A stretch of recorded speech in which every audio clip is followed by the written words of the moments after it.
नमस्कार, स्वागत है आप सभी का एनएफ न्यूज पर। मैं हूं आपके साथ रोहित।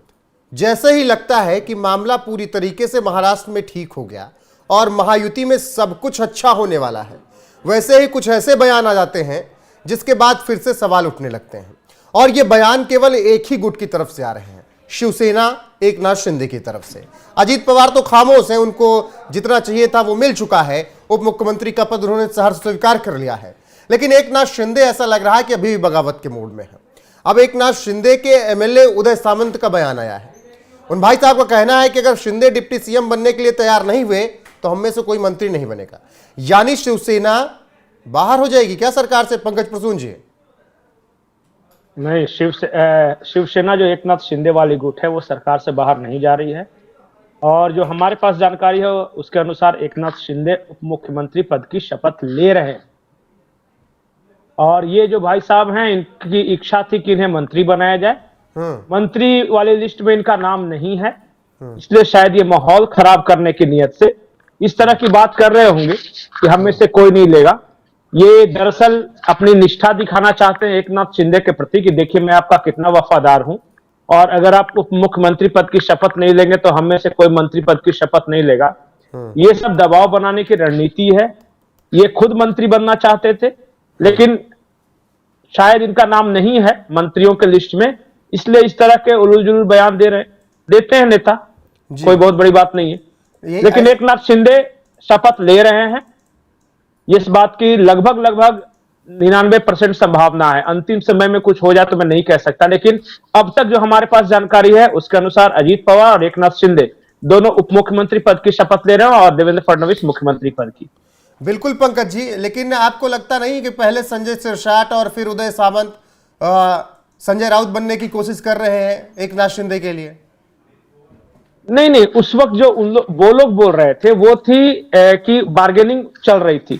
बार्गेनिंग मतलब बातचीत चल रही थी। अब बातचीत चलने के दौरान हर पार्टी अपनी ओर से अपनी इच्छा रखती है कि हम ये करना चाहते हैं, वो बनना चाहते हैं। सामने वाला और वो दोनों इसलिए तो टेबल पे बैठा है कि दोनों कहीं मिडिल पॉइंट पे पहुंचे और दोनों के बीच समझौता हो जाए। तो उस दौरान की बातचीत को हम उतना ये नहीं मान सकते, लेकिन देखिए अभी जो हो रहा है, जब सब कुछ फाइनल होने के बाद और शपथ ग्रहण समारोह के ठीक चंद घंटे पहले, ये इसलिए हो रहा है कि हर पार्टी के अंदर कुछ लोग ऐसे हैं जो मंत्री बनना चाहते जी। अब देखिए अजीत पवार की पार्टी ने पहले ही फैसला कर लिया था कि कौन कौन बनेगा, और बीजेपी में फैसला हो गया था। एकनाथ शिंदे वाली पार्टी में चूंकि अभी नई नई इनकी पार्टी है और बहुत महत्वाकांक्षा है। पहले तो ये खुद मुख्यमंत्री बनना चाहते थे, फिर उप मुख्यमंत्री बनना चाहते थे, कम से कम गृह मंत्रालय मेरे पास हो। तो उसमें उस बातचीत के दौरान ये तय ही नहीं हो सका कि अगर मंत्री पद ये मिलेगा तो कौन कौन बनेगा। तो कौन कौन बनेगा के दौरान ही इस तरह की बयानबाजी हो रही है। हर कोई ये चाह रहा है कि मैं बन जाऊं और ज्यादा से ज्यादा निष्ठा दिखाने की कोशिश कर रहा है कि मैं एकनाथ शिंदे का बहुत करीबी हूं, मैं ही खास हूं, मैं ही राइट हैंड हूं। ये सब देखिए, सिरसाट साहब मंत्री बनेंगे इस बात की सब ज्यादा संभावना है। एकनाथ शिंदे दूसरे मंत्री होंगे और बाकी कौन कौन बनते हैं ये देखने वाली बात होगी। बिल्कुल देखने वाली बात होगी। लेकिन पंकज जी, जब नजदीक है सब कुछ, शपथ होने वाला है, तो ऐसे में इस तरीके की बयानबाजी करने की क्या जरूरत है? मुझे ये थोड़ा समझाइएगा। विपक्षियों को मौका देने की जरूरत क्या है? नहीं, देखिए नेता दो लड़ाई लड़ता है। एक लड़ता है सामने वाले विपक्षी के खिलाफ और एक लड़ता है अपने ही संगठन के अंदर। ये जो बयानबाजी हो रही है अपने ही संगठन के अंदर एक दूसरे से आगे निकलने की होड़ है। अब देखिए, बनना तो यही है कि अगर जो फॉर्मूला तय हुआ है 6 से 7 विधायक पर 1 मंत्री, तो कुल मिला के 57 विधायक हैं इनके। तो मुझे लगता है कि 8 या 9 मंत्री बनेंगे। अभी जो सूत्रों के हवाले से है कि 12 मंत्रालय दिए जा सकते हैं। हाँ, ज्यादा 10 से 12 मंत्रालय अभी से ही नाम तय है। हाँ, तो ये बड़ा मंत्रालय है। एक बड़ा मंत्रालय ये चाह भी रहे थे, उद्योग और शहरी विकास विभागीय मांग रहे थे एकनाथ शिंदे वाली पार्टी जो थी। तो देखिए, बनना तो किसी 11 या 12 आदमी को ही है, लेकिन है 57। तो उन 57 में से कौन 11 बनेगा उसी की ये लड़ाई चल रही है। लड़ाई मतलब 57 में से हाँ, प्लेइंग 11 अपने आप को पॉइंट स्कोरिंग लड़ाई उसके अंदर की है। हाँ, वो प्लेइंग 11 की लड़ाई है। और देखिए राजनीति में तो यही होता है ना, कि अपने आप को आला कमान के ज्यादा करीब दिखाकर या इस तरह मीडिया में अपना पॉइंट रखकर रजिस्टर्ड कर कि देखो हम पार्टी के लिए इतना कुछ कर सकते हैं, हम बहुत नजदीक है एकनाथ शिंदे के, तो मंत्री बनने का प्रयास है, इसे बहुत ज्यादा अच्छा लेना नहीं है। लेकिन चलिए, अगर उनके बयानों को बहुत ज्यादा सीरियस ना ले, अगर उदय सामंत के, लेकिन एक बयान पर थोड़ा गौर कीजिएगा उदय सामंत के इस पूरे बयान में। उदय सामंत ये भी कहते हैं कि एकनाथ शिंदे अभी निर्णय नहीं ले सके हैं, उम्मीद है कि जैसे ही अगले कुछ घंटों में वो सकारात्मक निर्णय लेकर शपथ ग्रहण में पहुंचेंगे। क्या वो बताने की कोशिश कर रहे हैं कि अभी Eknath Shinde cut and clear नहीं है कि क्या करना है उनको अगले 3-4 घंटे में? नहीं नहीं, ये खुद कंफ्यूज है। सकारात्मक निर्णय लेकर आगे बढ़ेंगे, सकारात्मक तो पहले ही कह दिया, तो निर्णय क्या बाकी रहा? मतलब कि पॉजिटिव है। हाँ। ये तो निर्णय लेकर आगे बढ़ेंगे तो मैं समझता कि पॉजिटिव भी हो सकता है, निगेटिव भी हो सकता है, लेकिन ये खुद ही करेंगे सकारात्मक निर्णय लेके आगे बढ़ जाएंगे, तो बढ़ जाएंगे तो इसका मतलब सब कुछ तय है। देखिए, कल शाम को ही सब कुछ तय हो गया है, एकनाथ शिंदे राजी हैं। प्रेस कॉन्फ्रेंस में सब कुछ और तय हो कल गया था। हाँ, अगर नहीं राजी रहते तो प्रेस कॉन्फ्रेंस में आते ही नहीं, ये प्रेस कॉन्फ्रेंस ही टल जाती। तीनों आकर बैठकर बातें कर रहे हैं, हंसी मजाक कर रहे हैं।